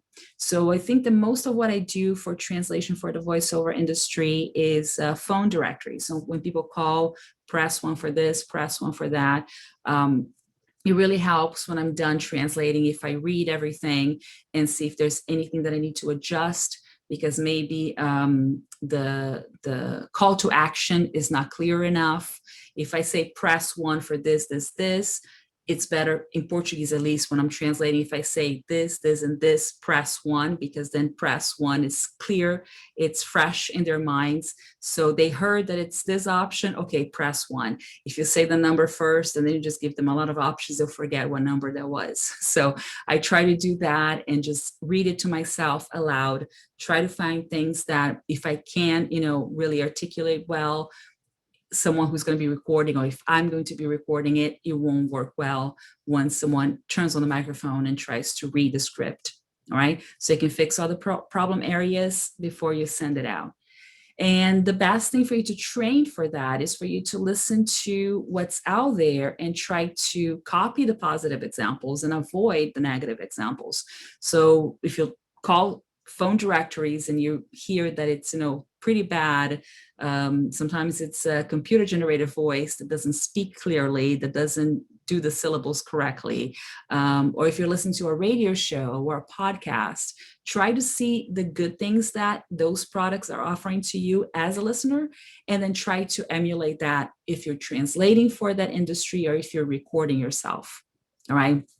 And always keep your the short attention span in mind, because people will get distracted and people won't be able to remember what you're talking about. And if they can't go back, if it's something live that they can only listen to once, you want to make sure that it's clear that you're communicating it to them and they're getting the information. All right. And now some ideas on how to charge for your work. It would all depend on the client, of course, the negotiation that you have with your client, but some ideas that you can have on how to present a quote to your client. You can charge per word based on your samples. You can estimate how long it would take you to record. If you have a script with 1,000 words, how many minutes will it take you to record everything? And then you divide it by your hourly rate. So you get something like, some cents per word, for example, and you just say to the client, if your script has these many words, that's how much I'll be charging you to record and edit the audio. You can do by hours of work. So you just, after you're done recording and editing the file, you see it took me 2 hours, it took me 3 hours, it took me 30 minutes. So you can just apply your hourly rate to that. And you can also do minutes recorded. So the final file ended up being 10 minutes, 5 minutes, an hour. You can multiply your rate by how many minutes you ended up recording the final product. In all those options, you have to make sure that you account for the recording, that you account for editing. Sometimes not just editing, like I show you, cleaning it up with some silences or adding some audio effects, like, you have to add a phone ring, you have to add something like that. All this editing has to be accounted for. But also, if you have clients that, for example, they'll be adding your voice to a slideshow, and they have slide 1, slide 2, slide 3, and they want you to send different audio tracks for each slide. So you have to ideally record a big audio file with everything you have to record, because like I said, you have your microphone, your setup, everything's correctly, and you want it to be consistent throughout your project. But if the client needs you to cut clips from that large recording that you did, you take some extra time, because you may go through everything, make sure that everything is nice and clean, and then you have to go and cut. Okay, this was slide 1, this was slide 2, and you have to export the files correctly to match what your client will have. So that takes time. Sometimes, for example, to record my podcast, I could have maybe a 4-page script, a 5-page script, and I record it in like half an hour. So easy, done. Okay. I know that that's not the final product, because I may have messed something up. Maybe there was a plane flying around. Maybe the neighbor's dog was barking and I have to stop and wait. So I have to cut that all out. I don't want the final product to sound like that. So I may work half an hour, 15 minutes to record something, and it may take me an hour to clean it up. So most of the times the editing takes more than the recording itself. If you already know, you know your script, you know how to pronounce everything correctly, you know how to project your voice. If you have everything down on that area, the editing will be the part that takes longer, okay? Because sometimes it happens that you get a script, especially if it's something that you didn't write or you didn't translate, that the script is a little foreign to you, that you won't be able to hit those areas correctly. Sometimes I get that. Sometimes I get something that was translated by someone else and I find a translation mistake. So the client doesn't let me change, and I know that I won't be able to do a good job in that sentence. I have to put some extra effort to make sure that I record it correctly as it is on the script. Even if there's a translation mistake in there, I get the client's attention on that, but I've been stuck on projects like that once in a while because the writing or the translation was bad. It wasn't really for speech. It had a lot of tongue twisters. So those take me longer to record than something that is written well, it's written clearly, is already adapted to the medium, or something that I did myself. So I'm very familiar with the subject. So you have to adjust for that. How long it takes you to record, how long it takes you to edit, everything has to be added to the negotiation. Because at first I know that it's almost like you're working in the dark, because you expect to spend so many hours or minutes into something and it ends up being more. So that's why I say practice a lot first to know more about yourself as a voiceover talent. And then when you're ready to negotiate with clients, you'll be able to be more confident. So one example that I can give you here, for example, if you have 1,000 words that you're recording in one hour, and let's say you want to make $50 in that hour, you can tell the client that you would charge 5 cents per word on that script. Or you can just say, okay, I know that I can record these 1,000 words, record and edit in 1 hour. So your project is going to be $50. And if you know that 1,000 words that you recorded will turn out to be, I don't know, 15 minutes audio clip, just guessing, you can say that, okay, that 15-minute audio clip will cost you $50, for example. So you just, once you sit down and you have your strategy laid out, so you know what you can offer, you know how long it takes you, you know what kind of product you can offer your client, and you're confident enough, you can negotiate your prices that way. All right. Per word, it's easier because you already have the script and you know exactly how many words are in there. Hours of work, clients sometimes get nervous with that because they don't know if you're telling them the truth. Did it really take you 1 hour? Did you really take you, 5 hours. So if there's a good relationship with your client, your client trusts you, they will be okay. But I've known some clients that are like, oh, I don't know how long it's going to take you, so I don't want to be, negotiating that way. So same thing with minutes recorded, because it just depends on how you frame that file. Like I said, if it's something for children, I'll speak a lot slower. If it's something more professional, more dynamic, I'll speak a little faster. So you don't know how many minutes that clip will end up having. And it's always, kind of a gamble. So it's better if you do per word, or if you say, I will take this much time to work on this, so I'll charge you this much. The more confident you are, the better. So it's the same way that you do with your translations, with your interpreting.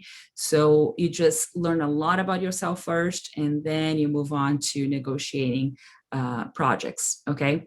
And just make sure that you're always on the same page with the client. You have everything lying down, that they have the specifications that they need. They have the audio quality of your sample approved, so you know that you have to reproduce the same quality on your final product to make sure that everyone is happy. Okay.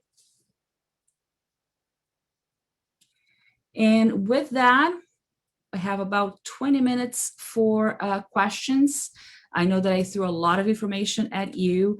I have some more tips on this one link that you can see over there, voiceover tips. I have more of a breakdown of things that you can do to prepare. And if you have any questions, you can email me. You can listen to my podcast and send me your feedback, what you liked and what you didn't like about it, so I can actually improve myself too. And just hit me on all the different social media websites. I'm always open to talk about it and give you some feedback if you need it. All right.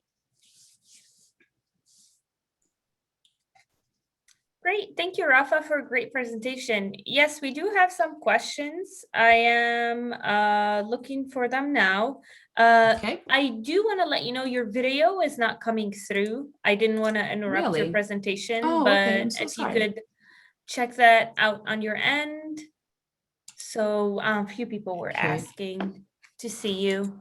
Okay, I have my camera on. I don't know what happened here. So I can't see myself. I can only see my presentation screen. Let me see here.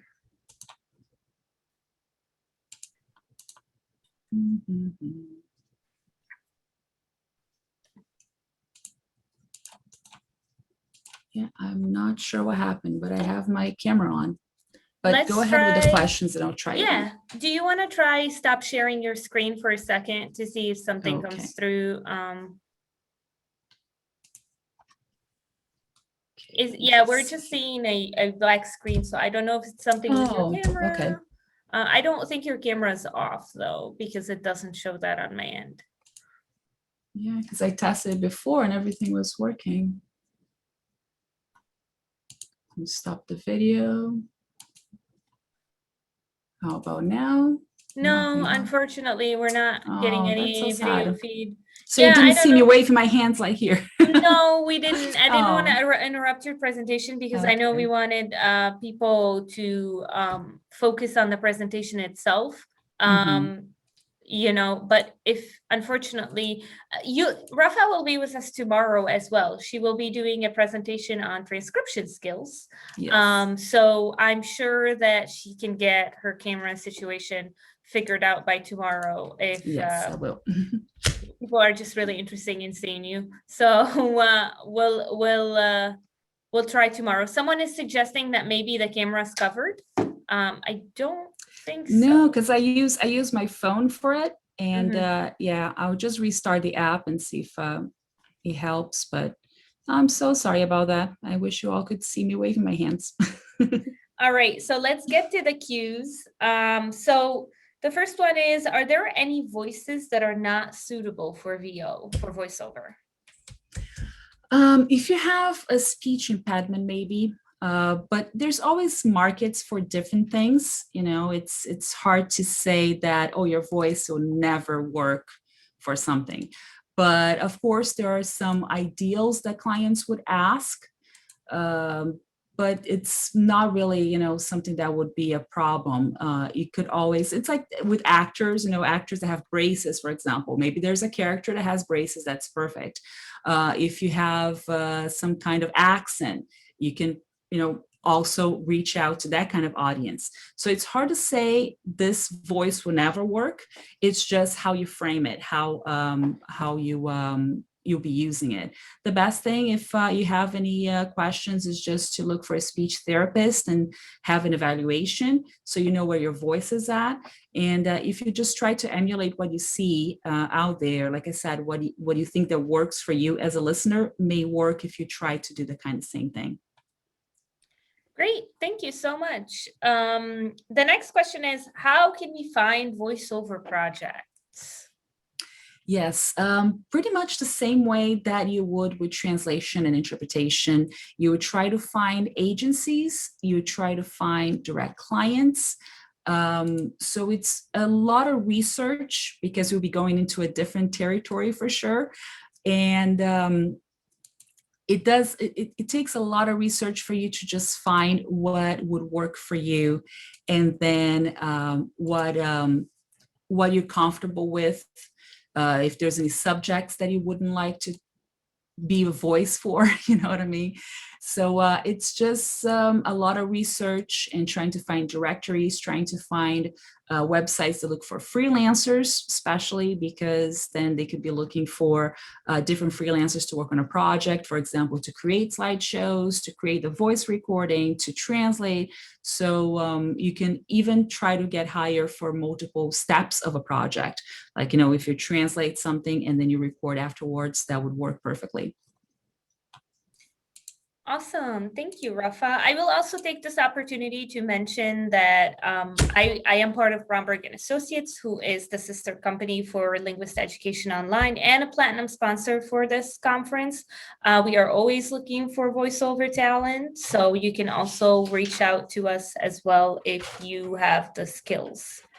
The next question is, I never knew I had a lisp until I recorded my voice. Do you have any input on how to overcome that so my voice is easier on the ears for providers and clients? Sure. I would say a speech therapist would probably help you, giving you some feedback on that.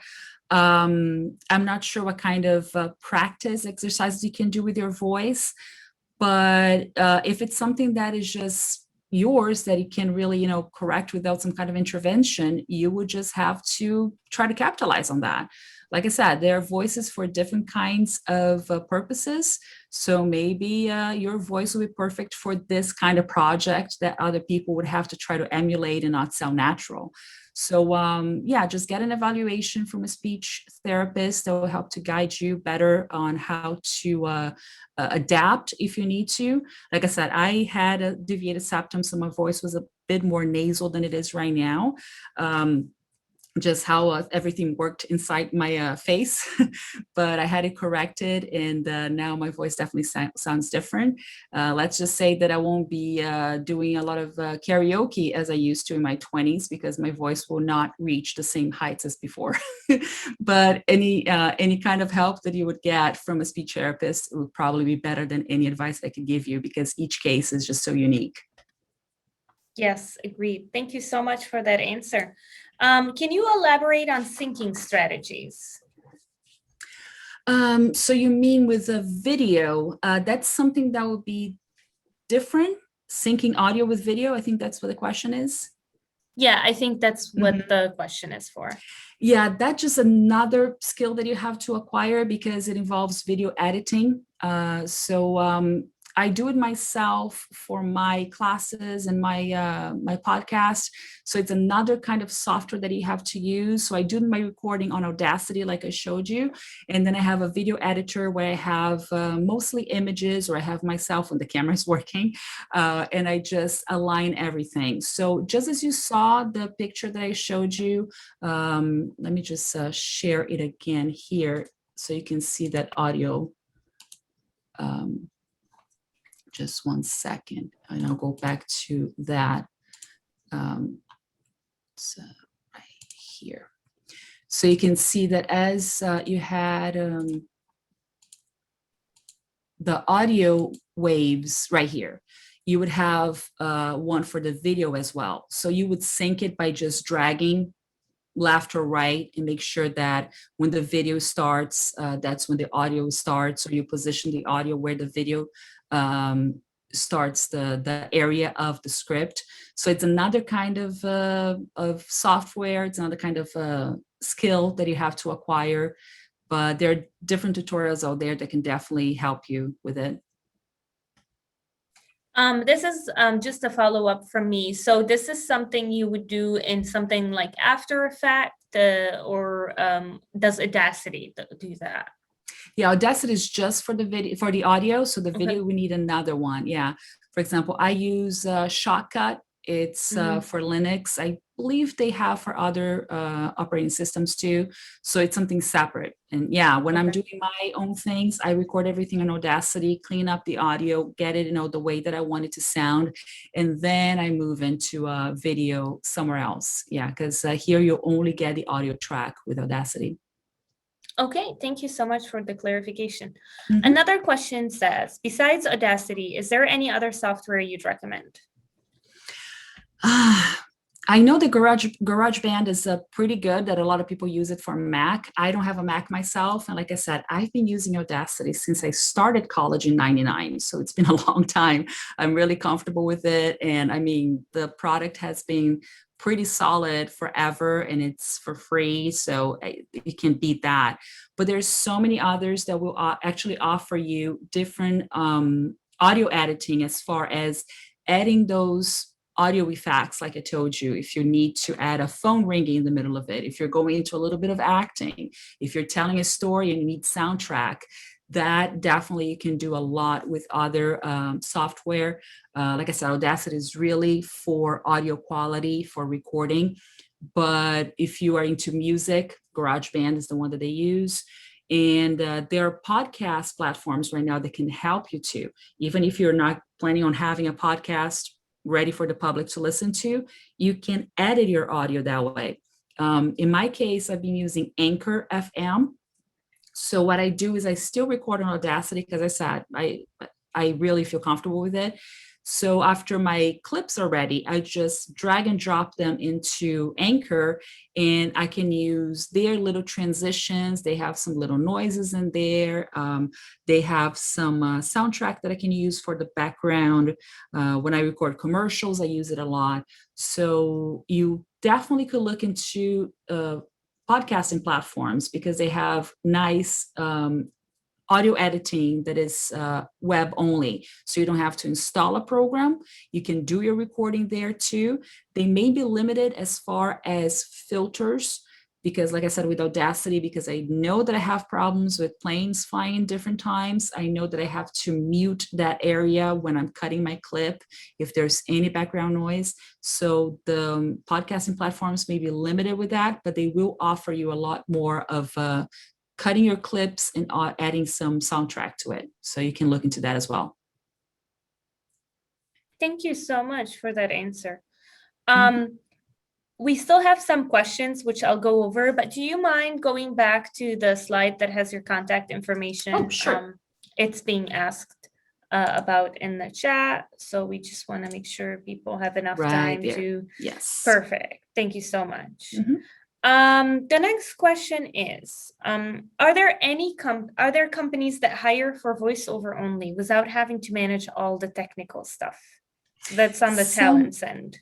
Yeah, some definitely do. I did do something with a local company here in San Diego. I don't even know if they're around anymore, because it's been a long time, that they had me go into a studio. So there was a studio that did a lot of voiceover, a lot of music. And I went in there, I sat the little booth, and I just did my thing. And they have this large window, and you can just see the sound engineer on the other side, the project manager. And the project that I did for them was actually for a GPS recording in Brazilian Portuguese.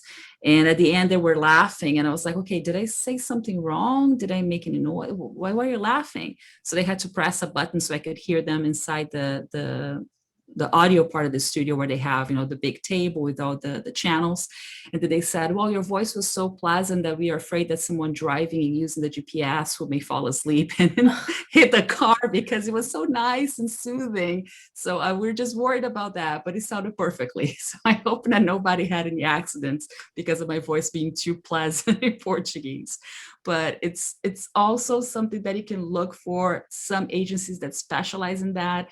In that case, this was a translation agency that also got hired to do the recording. So they had me go to the studio to have more control over the final quality. And yeah, most of them will either have their own studio or work with studios in different places.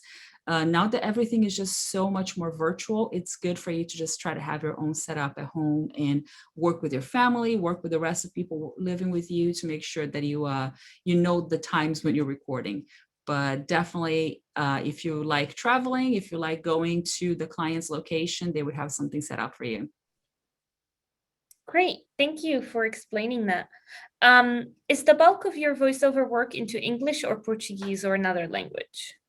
It's mostly into Brazilian Portuguese. And I sometimes get asked for male and female. So I work with a friend from Rio who is actually an actor too and an interpreter. So he has great chops. So it's perfect to work with him.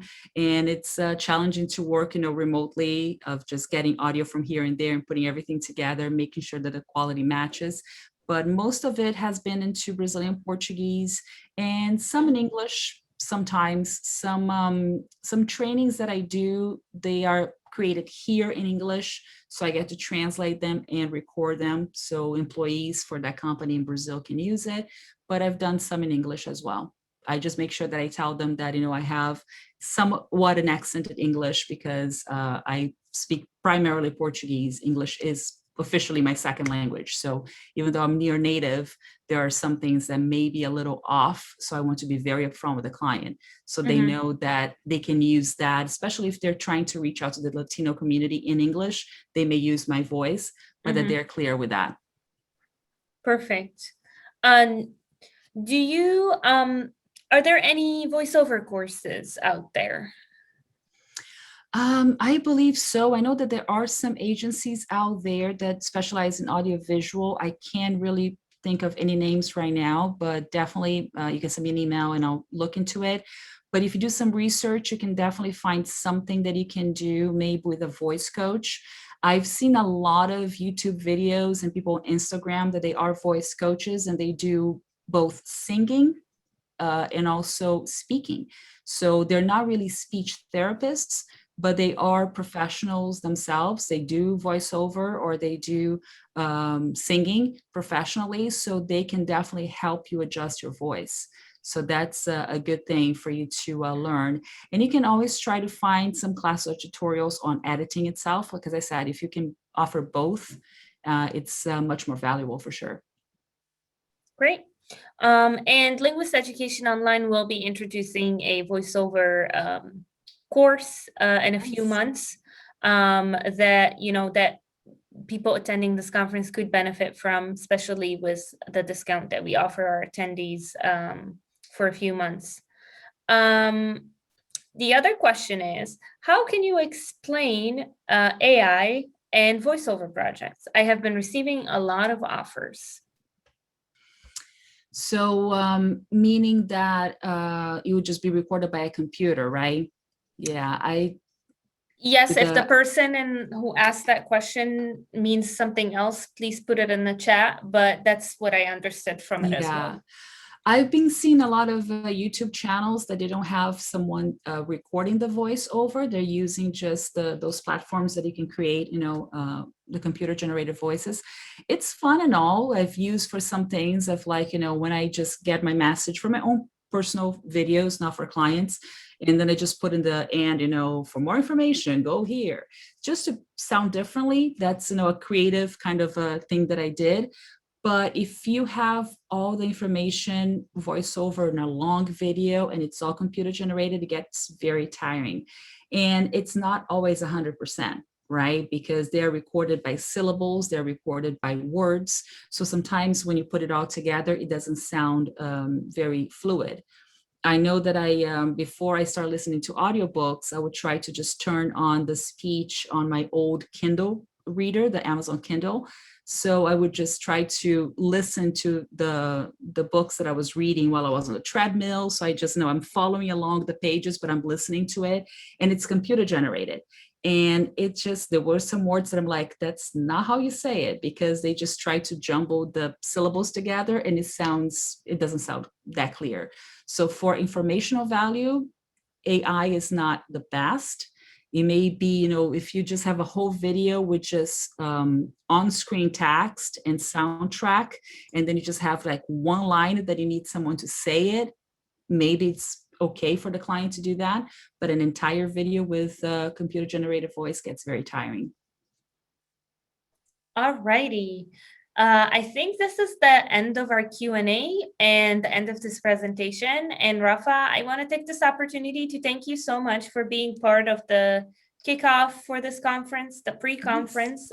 We really appreciate you coming back and being part of this conference for Linguist Education Online. And we're really excited for your presentation tomorrow, which is on transcription. Rafa's presentation tomorrow will be at 12:25 to 1 p.m. Eastern time. So again, I want to thank you so much, and we will see you tomorrow. Thank you. I'll get my camera working so we can all see each other tomorrow. That would be great. Thank you so much. So this brings us to the end of the pre-conference today. So we will see you guys tomorrow starting at 10 a.m. Eastern time and going all the way to 6 p.m. Eastern time. We have a great program prepared for you tomorrow, and we look forward to seeing everybody. Have a good night.